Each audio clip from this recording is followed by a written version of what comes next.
Hey everyone, Jayden Moorea here. Today I want to talk to you about something that's very personal to me, which is suicide. Now, I have no doubt that this video will upset people. People will want to get it cancelled and deleted because nobody talks about suicide, which is ridiculous. 13 years ago, my partner Breeana Robinson took her own life from our 11th floor balcony on this building behind me in Southport. 13 years later, to be honest, things really haven't changed when it comes to mental health and suicide. The media refuse to talk about it, government agencies don't talk about it, and anytime you try and share awareness for it, people shut it down on social media or on YouTube and other platforms, which is ridiculous. The only way we're going to stop suicide is by talking about it. Now today I want to talk about something that's really personal for me when it comes to suicide, and that's the journey of the people that are left behind, the survivors of suicide, if you want to put it that way. When someone commits suicide, I get that the last thing they think about is what will happen once they're gone. They're just focused on ending their pain or feeling at peace or whatever it is that they want to achieve by taking their own life. But I can tell you from personal experience that when someone commits suicide who you love, it's absolutely horrific. And I know I speak for Breeana's mother and brother as well, and her dad. Even though I haven't had anything to do with them since Breeana's death, I know that they would be going through the same things I've gone through in the last 13 years. So I want to appeal to anyone who watches this video who may be feeling suicidal or having suicidal thoughts, that if you get to that point where you feel like you can't go on, just stop for a minute and think about the ramifications of your actions.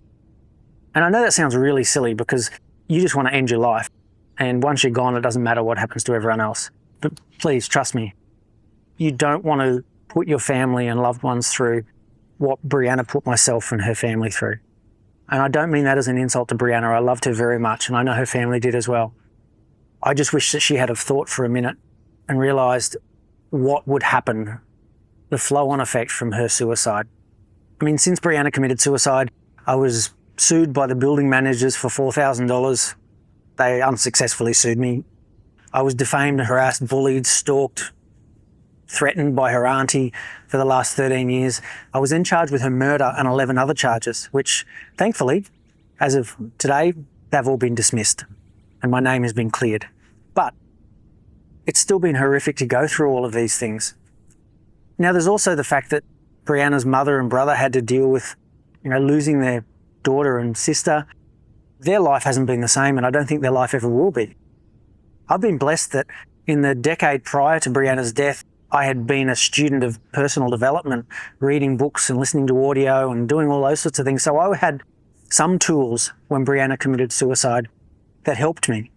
I also went and saw counsellors and psychologists and worked through my grief. Not everybody can do that. Not everybody wants to do that.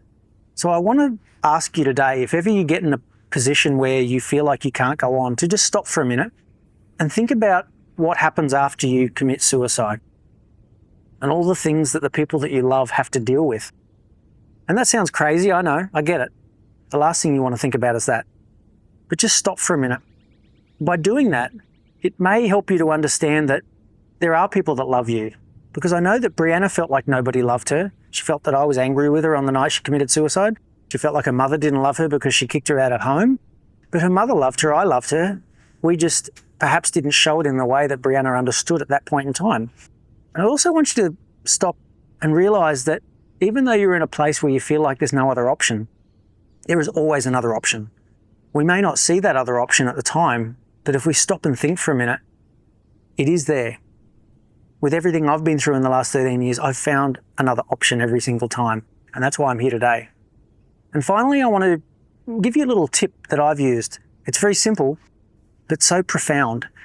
I wake up every morning and I say to myself, nothing's going to happen today that I can't handle.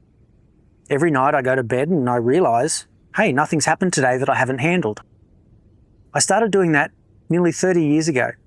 And guess what?